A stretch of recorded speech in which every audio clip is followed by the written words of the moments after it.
সুপ্রিয় দর্শক মণ্ডলী, আমার প্রথম ব্লগ থেকে আপনাদের স্বাগত, শুভেচ্ছা।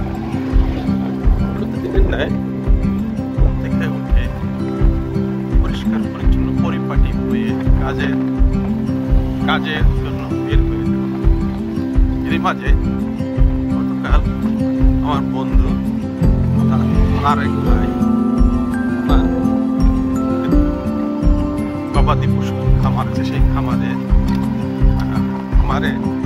ঔষধের জন্য আমার কথা অনুযায়ী সকালে আমি থেকে উঠে আমার ঔষধপাতি ভালোভাবে গোছগাছ করে বারান্দায় রেখে আমি নিচে নেমে হাসপাতাল নামে অটো চালককে বললাম যে আমাকে এই বেচারাটা নিয়ে যেতে হবে। তখন সে রাজি হলো এবং তাকে প্রথমে 200 টাকা বলেছিলাম, কিন্তু সে 200 টাকায় রাজি হলো না। পরে 300 টাকা দিয়ে তাকে নিয়ে নিয়েছি এবং সাথে আমিও চেপে বসেছি।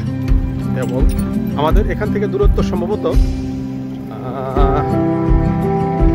14 থেকে 12 কিলো হবে। যেতে সময় লাগবে, আমি বলেছিলাম 40 মিনিট, হাসপাতাল বললো 1 ঘন্টা লাগবে। যা হোক, কথা কাজ শুরু হলো। আমাদের ফার্মের গন্তব্যে যাওয়া তারেক ভাই দুইজনের সমন্বয়ে যে খামারটি গঠন করেছে, সেই খামারের উদ্দেশ্যে আমরা রওনা দিলাম। সাথে আমার প্রয়োজনীয় ঔষধপাতি সব নিয়ে খামারে দেওয়ার জন্য রওনা হয়েছে। শুরু হলো আমাদের যাত্রা 11:30টায় শুরু হলো এবং শুরু হলো খরাপথ সাব রেজিস্ট্রার অফিসের পাশ থেকে। সেখান থেকে আমাদের যাত্রা পার হচ্ছে আসতে রাস্তার দুপাশে সবুজ ঘেরা অরণ্য। আরেকটা কথা বলে রাখি, আমাদের ঘাটাইলে প্রায় আয়তনের অর্ধেক বন। দেখা গেছে যে পূর্বাঞ্চলে যখনই আপনি আমাদের পৌর এলাকার ঝর্কা পার হবেন, পার হওয়ার পরে দেখবেন পাহাড় আর পাহাড়। তো পাহাড়গুলো বড় না, লাল মাটি, ছোট ছোট টিলা, হলো ছোট টিলা। এবং আমাদের গন্তব্য চলছে গুটি গুটিয়ে। আমি আবার আমার যে বহন করে নিয়ে যাচ্ছে হাসপাতাল, ওনাকে জিজ্ঞাসা করলাম যে তুমি থাকো কোথায়? তখন বললো যে আমি ওই মালিক সাহেবের বাসা, আরেকটা বাসায় দেখাশোনা করি। ওনার 2 বাচ্চা, ওয়াইফ, একটা মেয়ে বিয়ে দিয়ে দিছে, 2টা মেয়ে, আরেকটা ছেলে ঢাকায় জব করে কাজ করছে। বললাম তুমি তোমার পারিশ্রমিক কেমন? সে বললো যে আমার পারিশ্রমিক এত। যদিও পারিশ্রমিক বলতে নেই, তারপরে আমি অ্যামাউন্টটা বললাম না।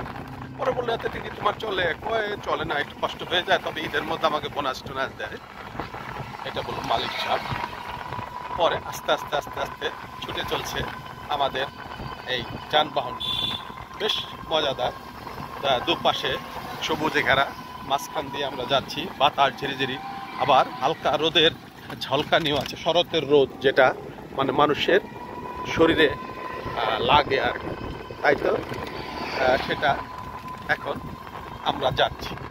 তবে যেতে যেতে আমাদের প্রায় এখানে ন্যাংরা বাজার বলতে একটা এরিয়া আছে, এটা হলো সন্ধানপুর ইউনিয়নের ন্যাংরা বাজার। ওইখানে আমরা প্রায় কাছাকাছি এসে পড়লাম এবং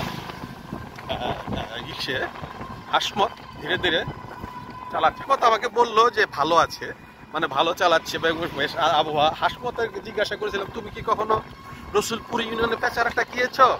তখন বললো 15 বছর আগে গিয়েছিলাম। তখন আমি বললাম যে তুমি 15 বছর আগে গিয়েছিলে, এখন আর সেই পেচারাটা নেই। তুমি যখন গিয়েছিলে তখন রাস্তা ভাঙা ছিল, খানা খন্দে পরিণত ছিল। এখন রাস্তা ধলাপাড়া মোড়ের থেকে পেচারাটা পর্যন্ত ঢালাই করা রাস্তা, কোনো প্রকার খানা খন্দ নেই। আমরা যে খামারে যাবো, খামারের রাস্তা একবার দারুণ, সেই তো আমাদের কথা। এবং আমি হাসমতকে 300 টাকা দিব বলে আমি ঠিক করেছি, তাই তো হাসমত রাজি হয়েছে এবং আমাকে ওখান থেকে আমাদের ওষুধগুলো দেওয়া শেষ হলেই আমরা আবার ফিরে আসবো, তাই তো। এখন হাসমত যাচ্ছে ধীরে ধীরে এবং যাবে আমরা আমাদের। এবং শুধু যে হাসমত জীবিকার তাগিদ আমাকে নিয়ে যাচ্ছে তা না, আমি যে প্রোডাক্ট বা ঔষধ নিয়ে যাচ্ছি এটাও আমার জীবিকার একটা অংশ। আমার জীবনযাপন, পোশাক আশাক, খাবার দাবার আমার এই পশু ওষুধপাতি বিক্রি থেকে আসে এবং তা দিয়ে আমার জীবনযাত্রা চলে। আমার পাশাপাশি সাংবাদিকতা করি। সাংবাদিকতা আমি তেমন যে মানে ভালো করতে পারছি তাও না, তবে সাংবাদিকতা করি একটা নেশায় পরিণত হয়ে গেছে। তবে যা হোক, ওটা বিষয় না। মানুষ যে সব কিছুতেই সাকসেসফুল হব তা না, তবে ধরে রাখতে সমস্যা নেই, ধরে রাখতে সমস্যা নেই, কাজকে ধরে রাখতে সমস্যা নেই। যে আস্তে ধীরে ধীরে করতে হলে সেটা সফলতা আসবে। তাই তো আমরা চলছি ছুটে আস্তে আস্তে আমাদের গন্তব্যে। তবে আশা করি আমরা খুব দ্রুত গন্তব্যে চলে যাব। প্রায় যখন 12:30 বাজবে তখনই আমরা মনে হয় যে ওখানে আমরা চলে যাব, আশা করতেছি। এবং হাসপাত আমাকে তাই বলেছে যে 1 ঘন্টা লাগবে যেতে। সেই অনুযায়ী আমার পাশে দেখেন কি সুন্দর গজারি বাগান এবং গজারি গাছ, যা পুরনো। যদিও এই গাছগুলি কিছু চোরের দল, তাদের অত্যাচারে থাকে না, যদিও বাহির থেকে গজারি গাছ দেখা যায়, কিন্তু ভিতরে এরা চুরি চামারি করে শেষ করে ফেলেছে। এবং কিছু কিছু জায়গায় বন বিভাগকে ধ্বংস করে তারা হলুদ চাষ, কলা চাষ নানা করেছে।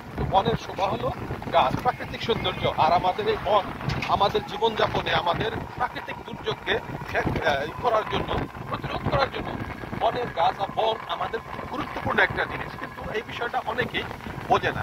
না বোঝার কারণে আমাদের এই বন দিনকে দিন ধ্বংস হয়ে যাচ্ছে। আমাদের যে গাছপালা ছিল বা যে বনেরই ছিল, তা অসাধু লোকজন আঘাত করে সেখানে ঘর বাড়ি, মানুষ জনবসতি হয়ে তাদের বনের সৌন্দর্যকে নষ্ট করে ফেলেছে।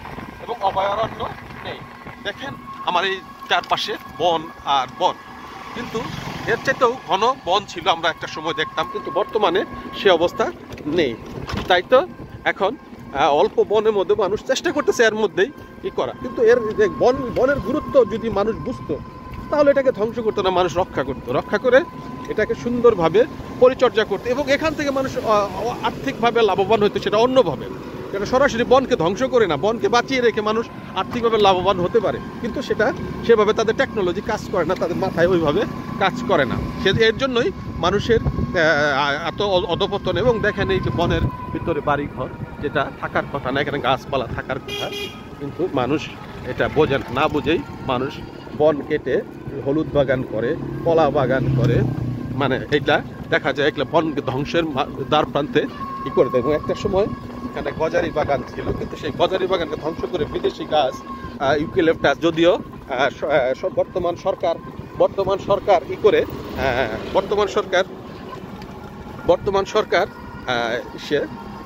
সরকার এটাকে নিষেধ করেছে, ইউক্যালিপটাস গাছ যাতে না লাগায়, সেজন্য যাতে আবার পরিবেশ বান্ধব কিছু গাছ রোপণ করে। এটা এই যে দেখেন, এই যে বনের জায়গায় বাউন্ডারি ওয়াল দিয়ে রেখেছে, যেটা আদৌ আমাদের কাম্য নয়। এটা মানে কি বলবো আর, যার দরুন আমাদের বন ধ্বংসের দ্বার প্রান্তে এসে দাঁড়িয়েছে। তাই তো আমরা বলি সবাই এসে আসুন, আমরা বনকে রক্ষা করি এবং বনের গাছকে রক্ষা করি এবং পরিবেশকে বাঁচাই। আমাদের ভবিষ্যৎ প্রজন্ম যাতে মুক্ত আবহাওয়ায় হেলে দুলে খেলে মুক্ত নিঃশ্বাস নিতে পারে, সেদিকে আমরা নজর রাখি। এ কামনা করে আমার ব্লগ শেষ করছি। উত্তম ব্লগ থেকে আমি উত্তম কুমার আর্য।